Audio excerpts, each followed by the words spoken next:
Hey guys, my name is Moon and welcome back for more Umineko When They Cry, episode 3. So last time we saw Rosa tell us the story about her meeting the Witch of the Forest, the human Beatrice, and how her life ended. It was very sad. She was happy and then it was tragedy afterwards. And yeah, that episode made me speculate a lot to see who might be the culprit. We got like two words, or no, I guess at least one red word, right? 18 humans in Rokinjima Island. So yeah, one of them is gonna be the culprit. Who knows? The biggest on my list right now, I guess, just based on speculation, right? Maybe Shannon. Maybe Canon. But that's it for now. Just speculations. We need to see more. We need to see more. So let us continue. We're with Kinzo right now. この旅のゲームはどう転ぶのか。委ねるもよし、抗うもよし。いずれにせよ、わしに残されたわずかの命をトスに値する実に楽しい宴よ。In his dimly lit study, occasionally brightened by lightning, Kinzo kept mumbling and laughing to himself. On the antique clock with the intricate design that had been sitting on his desk, the two overlapping hands tilted to the right and began to slide. The measure of time that counted up to 24 had returned to 0 and had begun to count back up again. 時の刻みとは残酷なものよ。Rose. Isn't this Rose the first song that we heard in episode 1? 24を数えるために1日をかけてたどり着き、そして再び0に戻る。23時59分までは確かに数えただろう。しかし、24時にたどり着くことはできたのだろうか。たどり着けず、再び0時に戻ったと考えれば、それはなんとも虚しいことよ。But perhaps a person's life is the same. You live aiming for a perfect 24 and in the instant you reach it, you return to 0. People will probably praise the departed as saying that he did reach 24, but he most certainly did not. In the end, he's a 0. わしは違うぞ。わしは生きて24にたどり着く。そここそが黄金鏡。ベアトリーチェの住処なのだから。Kinzo had been fumbling around with some tarot cards for some time. It looked as though as he was trying to divine his own luck with a contest, doing it over every time he didn't like the result. The most forbidden action in a tarot reading is trying to predict the same thing twice. To do so ridicules the result of fortune telling, and also desecrate those beings higher than humans that give revelations through the tarot cards. However, Kinzo knew tarot cards shouldn't be used twice because since they're nothing more than a random number generator, reading them twice will naturally cause a different result to appear. Therefore, reading them twice was only forbidden to preserve the mystique of the tarot cards' results. However, that didn't mean that Kinzo didn't take the tarot reading seriously. Kinzo's interpretation of the tarot reading was done in a completely different way. That was to repeat the reading over and over, without giving up in the slightest until he reached the result most favorable to him. The mark he set for this most favorable result would vary, but when he demanded the most favorable result, in a strictly literal sense, it was the same as a simple roulette of luck, where he seeked an arithmetic miracle. However, Kinzo used miracles of numbers as the basis of his magical power, so this functioned perfectly well as a magical ritual. In other words, Until the results he desired appeared perfectly, he would strive to repeat the tired readings over and over with conviction, turning the feelings of his heart into prayers, so that when they reached the heavens, they would be sublimated into results. This was Ginzo's personal magical interpretation. Therefore, even though Kinzo's tarot cards were no different from those generally used, the way in which they were used was completely different.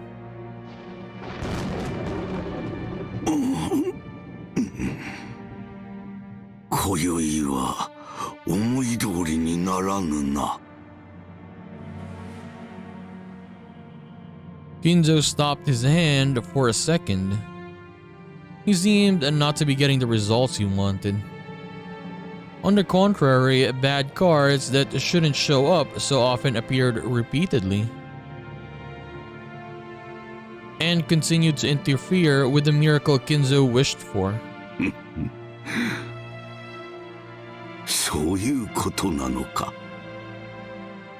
Kinzo seemed to have received some revelation that was different from normal. But judging by the unlucky cards scattered across his desk, it was difficult to imagine that the omen had been a good one. For a while, Kinzo closed his eyes tightly, pondering something. Then as the thunder roared, he made up his mind about something, took the telephone receiver and dialed.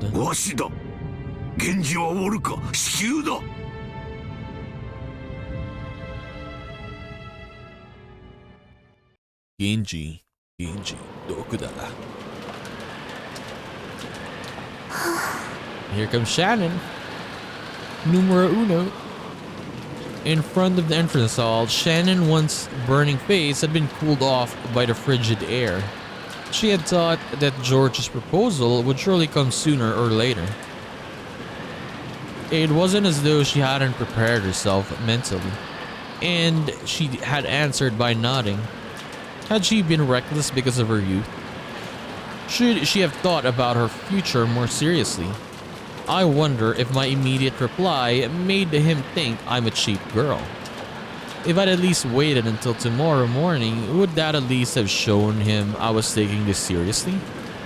Now that she'd already received the ring from George, Shannon kept fidgeting in embarrassment. I shouldn't have done this. I should have done that. As she did, she heard the sound of footsteps splashing through puddles. Shannon immediately chased away the emotions welling up inside her. Genji-sama? Kanon-kun mo? すみません。すぐに戻らなくて、She grew stiff, thinking she'd surely be scolded for spending too much time in her secret lover's meeting with George. シャノン、親方様が至急書斎へ来るようにとの仰せだ。急ぐぞ。はい、かしこまりました。一体何事なの？不吉な予感がするってさ。自分で儀式を起こしておいて都合のいい話さ。強打に気取られぬよう裏から入る。足音に気をつけろ。はい。Hi. I just noticed, yeah, like Kanon, the way he, what he's, how to say, salute is like Ronove, right? Both of them are like that. 姉さん、注意して。姉さんは賑やかだから。Kanon was especially good at hiding his footsteps, just like a cat. He was able to suddenly be there without anyone noticing and leave in the same way. For example, even though he stepped in puddles, the sound he made was far smaller than that of the rain hitting them. Genji also had abilities of that kind, or rather those servants called furniture were supposed to be like that. Just like how desks and closets go unnoticed by members of the family. These servants also held it as a great virtue to just suddenly be there whenever they were needed. Compared to that, Shannon's footsteps still strongly asserted themselves. She was also trying to hide her footsteps. But compared to Kanon and Genji, well, you could say that she was a little more boisterous. Eventually, they reached the back door and the three of them entered the mansion.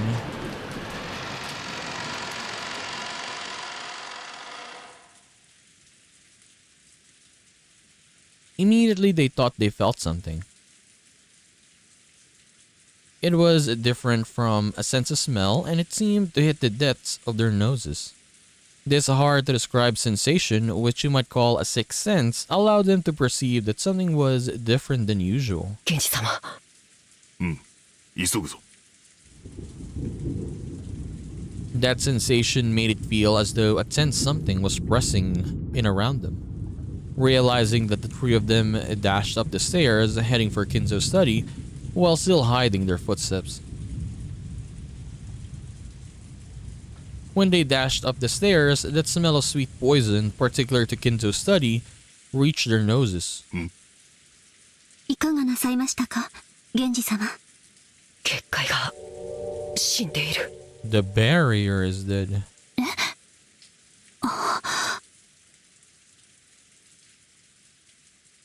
After hearing Kanon's words, she looked at the door to the study. A scorpion pattern was engraved on the doorknob, a powerful ward against magic. The final barrier which protected Kinzo himself, it had been broken. Of course, there was no change to the doorknob that the eye could see. However, those who could understand things people couldn't perceive were able to recognize that a dramatic change had occurred. 親方様。親方様。源氏でございます。ここをお開けください。 Genji called in this way after knocking several times, but there was no answer from the study. シャノン、背中を守れ。カノン、室内を探れ。はい。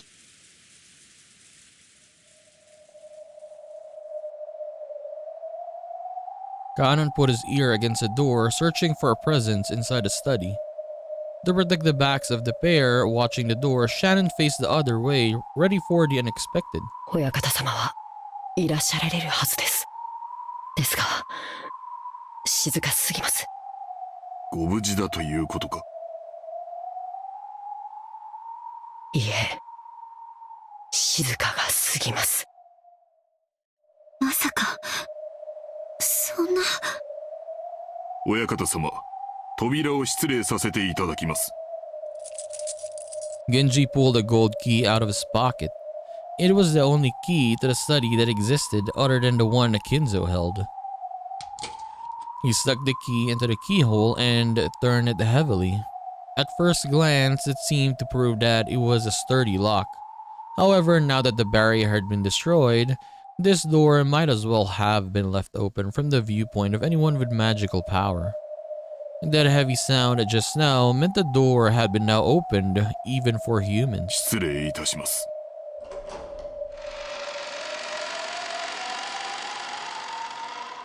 As Genji respectfully bowed his head, and Kanon's sense of tension grew tighter, and Shannon trembled, they entered the study.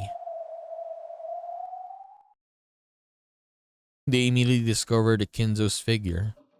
He was sitting on the reception sofa so that his back faced them.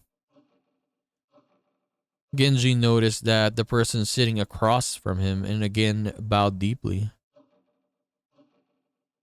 Kanon also noticed that person, but he didn't bow his head. He stood in front of Shannon and spread out his arms, blocking the way to her. So without even seeing that person, Shannon already had a good idea who it was. お越しでございましたか。ベアトリーチェ様。源氏か。なかなかに早いな。やはり家具は主の呼びかけに素早く応える方がよい。こやつとは大違いだ。ロノエ様もお越しでしたか。Genji directed his greeting towards a thin darkness behind and to the right of Beatrice, where there shouldn't have been anything. Even Kanon and Shannon would have never imagined that someone was there. However, the darkness responded immediately, 相変わらずさすがです。 Okay, we got Ronovan again. だいぶの久しぶりになりますね。それにしても老けましたね。それだけの弱いを重ねましたか。充実した日々を過ごしております。ロノエ様におかれましてもますます充実されておりますようお見受けいたします。ええ、おかげさまです。そしてシャノンも久しぶりですね。君は随分と美しくなった。そして随分と強くなったようですね。良いことです。ありがとうございます。姉さん、あいつは一体。カノン君とは会うのは初めてになりますね。私はベアトリーチェ様の家具頭を任されておりますロノウエと申します。源氏さんの古い馴染みですよ。あなたと同じに私も家具です。使える主は異なりますが。The tense color didn't disappear from Kanon's face in the slightest. Depending on the master furniture served, they might be kind or brutal or anything else. If this person claimed to be furniture serving the hated Beatrice, then he must be despicable as well.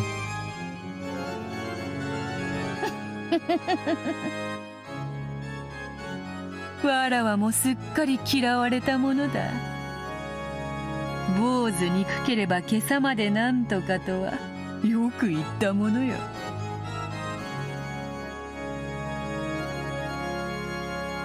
Beatrice openly sneered at hate-filled face. Then Kanon finally realized. But Kinzo hadn't quivered. He was holding his head with both hands, his eyes closed tight, as he contemplated his next move.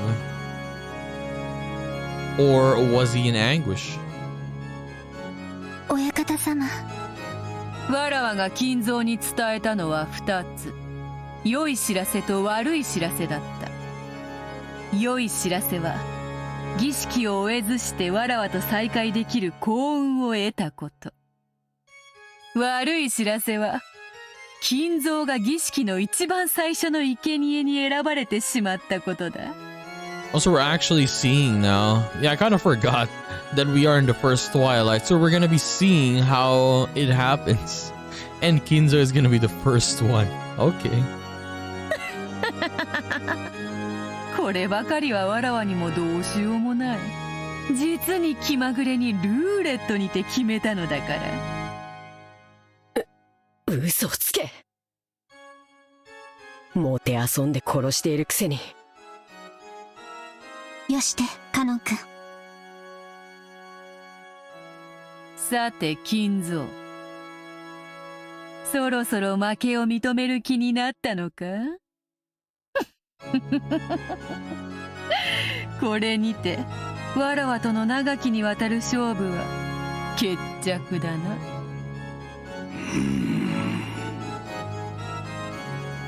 At a glance, it was hard to make out the situation in that chaotic chessboard. However, judging by Kinzo's anguish and Beatrice's malicious confidence, it seemed to be over already. 是非もなし。これもまた一興か。わらわもだ。そなたとの勝負に決着がつくことは万感の思いあれど、もはや恩衆を超える。楽しかったぞ。退屈しない数十年であった。Beatrice advanced her queen and made her final move. And that decided it. チェックメイト。これがわらわからそなたへの手向けだ。心置きなく眠れ。ふふふふ。うわははは。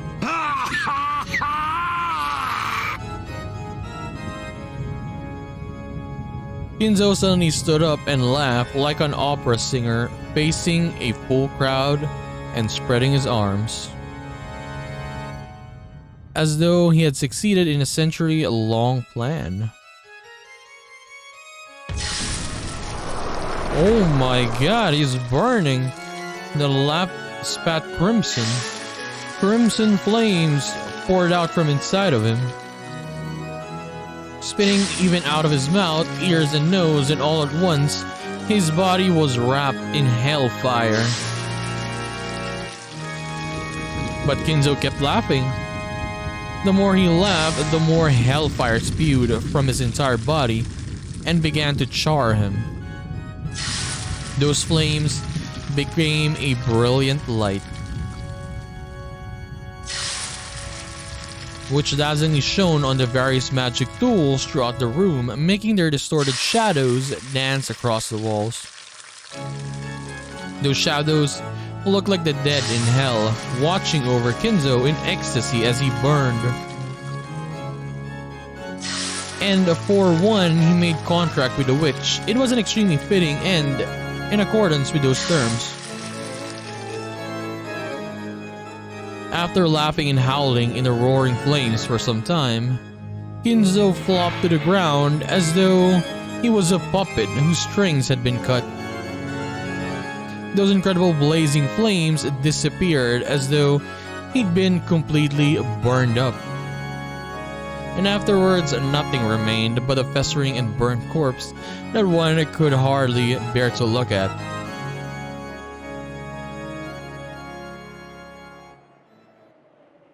Kinzo. The first one. Did it update? Let me see.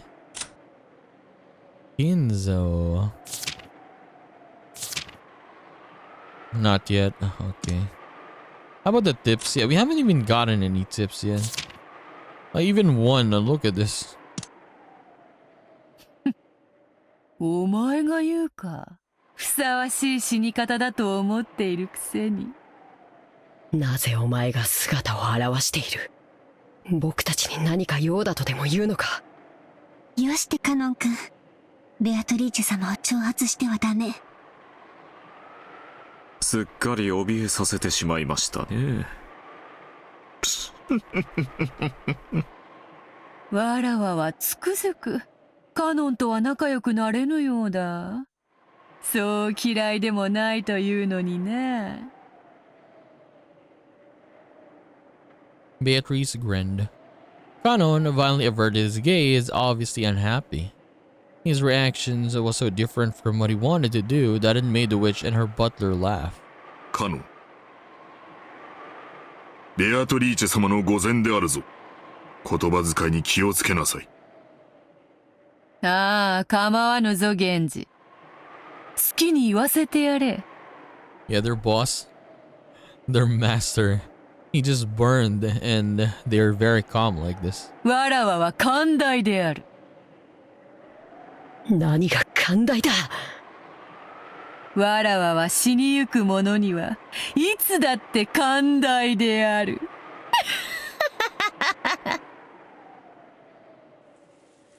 Kanon was taken aback by the creepy laughter. Beatrice wasn't here just to take Kinzo's life. The first Twilight required 6 sacrifices. Oh my god. So we got Kinzo there, and then yeah, we got Kanon, Shannon, and then Genji. So yeah, if you count all of them, it's gonna be 4. Kinzo alone wasn't nearly enough. And they just casually walked in here. 安心せよ、カノン。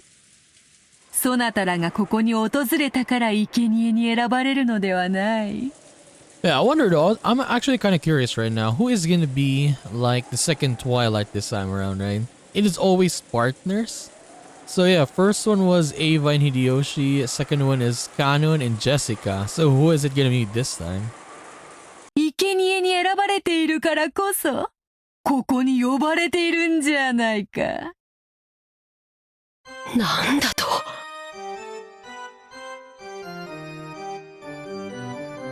their instincts were good enough to spot her meaning instantly. 6 sacrifices were required for the first twilight. After Kinzo, how many more would you need to add up to 6? In this mansion, the number 5 instantly made them think of the number of servants here.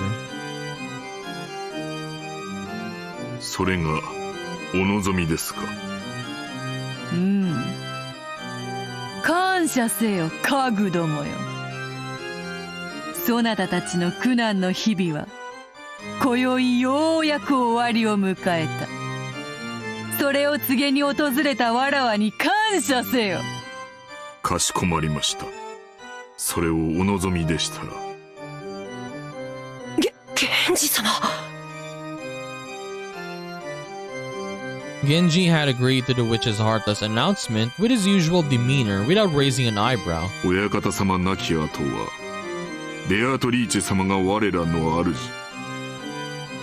その求めに応じるのが我らの最後の務めだ。シャノ、カノ、今日までよく仕えた。そのロークもこれにて終わりだ。源氏はさすがですね。同じ家具としてあなたを誇りに思いますよ。シャノン、異論はないか。はい。ジョージ様から指輪を贈られたそうだな。それでもなお未練はないか。はい。家具の身に過ぎた幸福でした。指輪を頂戴しただけで私の思いはすでに達せられております。Shannon couldn't take quite as much of a philosophical view as Genji. There were probably regrets left in her heart. She probably wanted to spend a little more warm time with a person she cared for. Mr. George. But she released her from that. She took a single deep breath and a blank expression rose to her face. それでよい。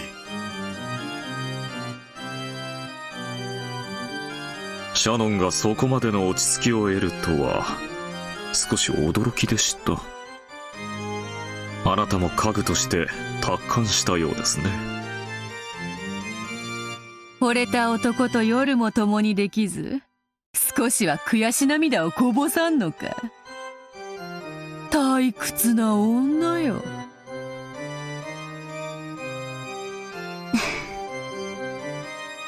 ベアトリーチェ様ごときにこの気持ちはわかりません。Ooh. The feeling cannot be understood by the likes of you, Beatrice. 私たちの命をご所望でしたらどうぞお受け取りください。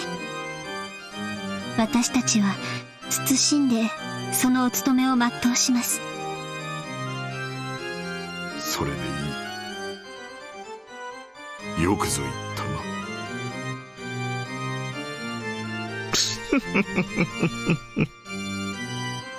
ベアトリーチェ様の苦手なタイプのようで。最近こやつめはだいぶ達観しよった。どうも前回いじめすぎたようだ。それを言ったらバトラもか。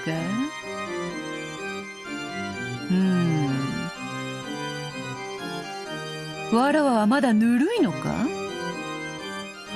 それとも追い詰め方が下手なのか。いずれにせよ面白みのないやつよ。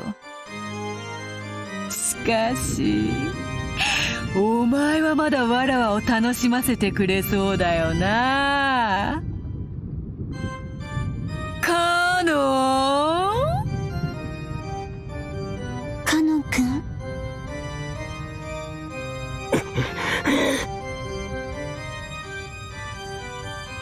Compared to the two who had taken a far-sighted approach, there was a painful anguish on Kanon's face.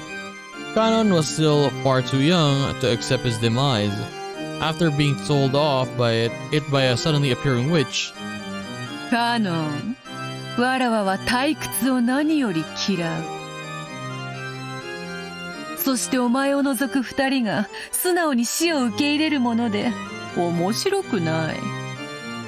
だからそなたにはわらわの期待を裏切らないでもらいたいものだ。僕を慰み者にしようというのか。Ganon realized that he was being provoked. However, no matter how fiercely anger spurred him on, his opponent was a witch.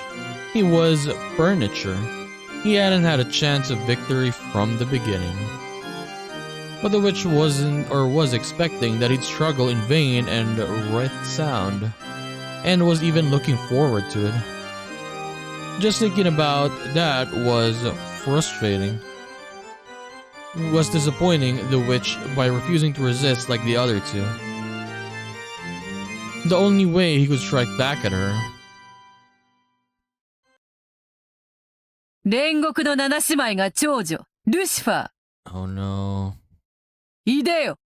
The steak Nissan is gonna be here. 傲慢のルシファー、ここに。 Who did Kanon face last time? It was this one.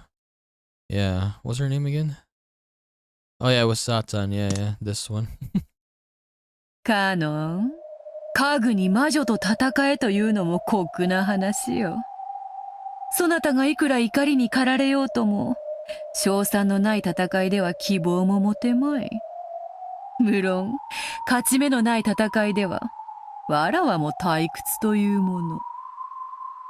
ならば、家具は家具。家具同士で決着をつけてはどうか。それならば、勝てる希望も持てるであろう。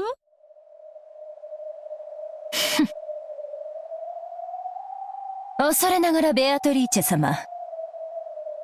私がそのような出来損ないの家具に劣るようなことがありましょうか？こんな可愛い子に私が万一にも負けるようなことなど。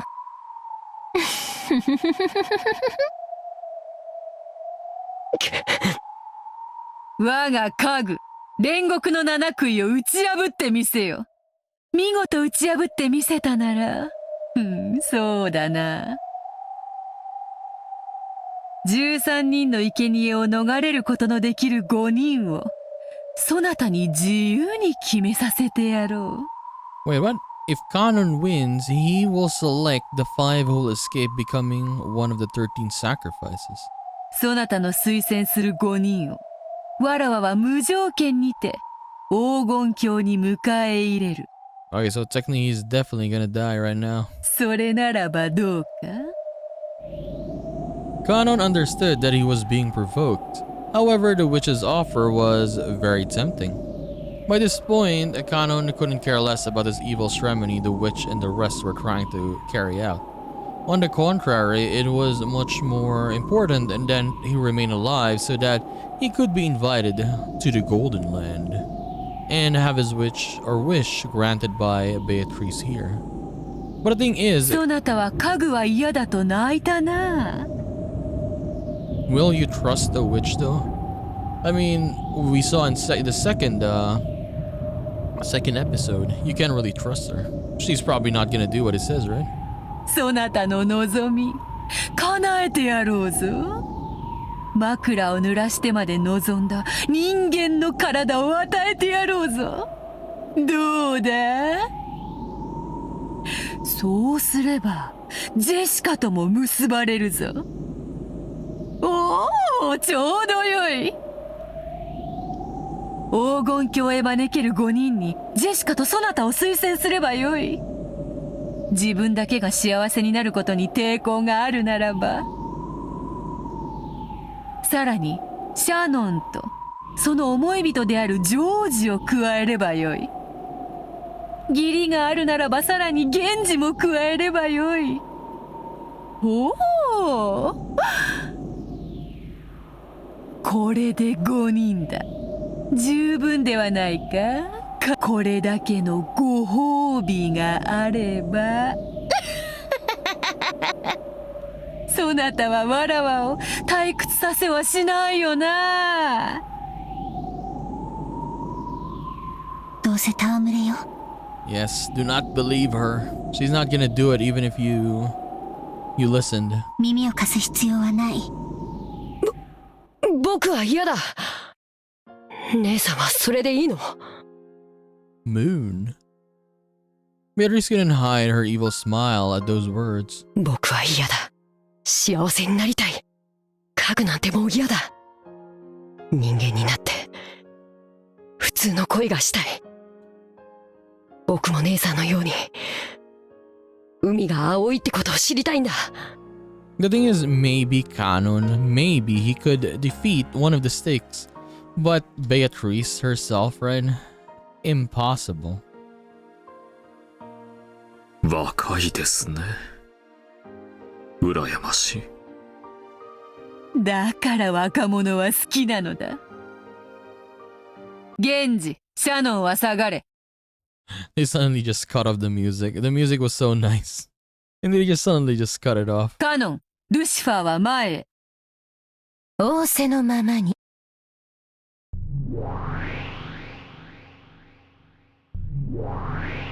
お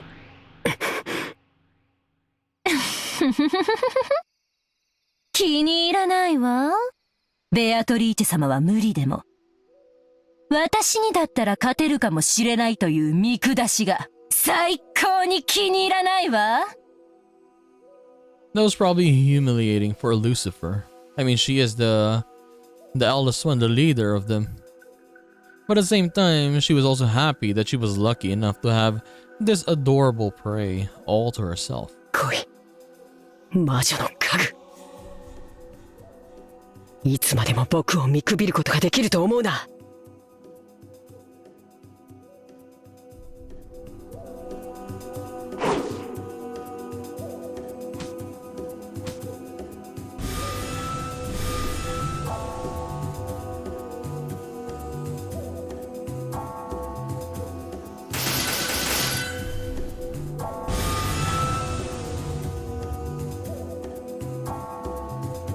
She's losing.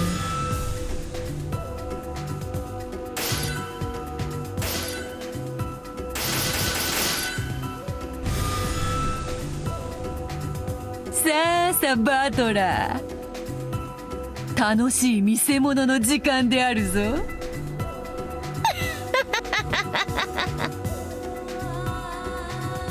くそ。またおかしなことになりやがった。魔法バトルなんて認めてたまるかよ。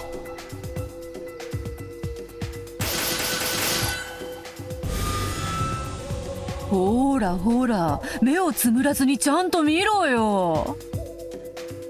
ほらほら、ほらほら。魔法だよ、家具だよ。そなたがどんなにわらわや魔法の存在を否定しようとも、ほらほら、ほらほらほらほら。こうして目の前でブオンブオンカキンカキンやられちゃ台無しだよな。ほらほら、ほらほら。もう思考なんて止めちまえよ。魔法はあるんだって。これはファンタジーなんだって。目を閉じるなよ。しっかり見ろよ。ほらほらほらほらほら。ほらほらほら。畜生、畜生、畜生、畜生。魔性を認めない、魔法を認めない。でもこんなにあからさまにやられちまったらなんだっていやいいんだ。クソクソクソクソ。ほら、目を背けるなよ。しっかり見ろよ。魔法はあるんだよ。ファンタジーなんだよ。推理ごっことかやめちまえよ。知ってんだよ。ものを考えんの本当は苦手なんだろう。やめちまえやめちまえ。ほらほら、どうせファンタジー、どうせファンタジー。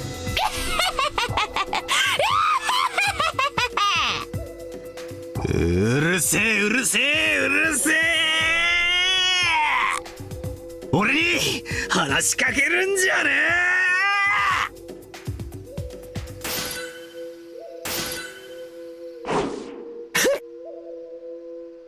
こいつ、意地になっちゃって。私になら勝てるなんて思い上がりをしたことを、今すぐ床に這いつくばって謝ってごらんなさい。そうしたら、特別に許してあげてもいいわよ。生きながら生皮を剥がして。Okay, so let's take a little break here. A little bit shorter episode this time around.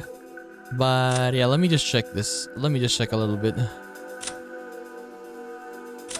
Who appeared last time? Yeah, no, it was this one, Asmodeus, yeah? Right, it was Asmodeus and Satan. Now we got Lucifer. I wish Belphegor would appear though. I like her voice, yeah. Okay, let's see. I mean, it's probably obvious, man. Kanon, Shannon, Genji, they're all gonna fall. They're all gonna fall by next episode. For sure. So, yeah. We are gonna continue this and do more of Umineko When They Cry, episode 3, in the next one. So I'll just see you then, guys. Bye-bye.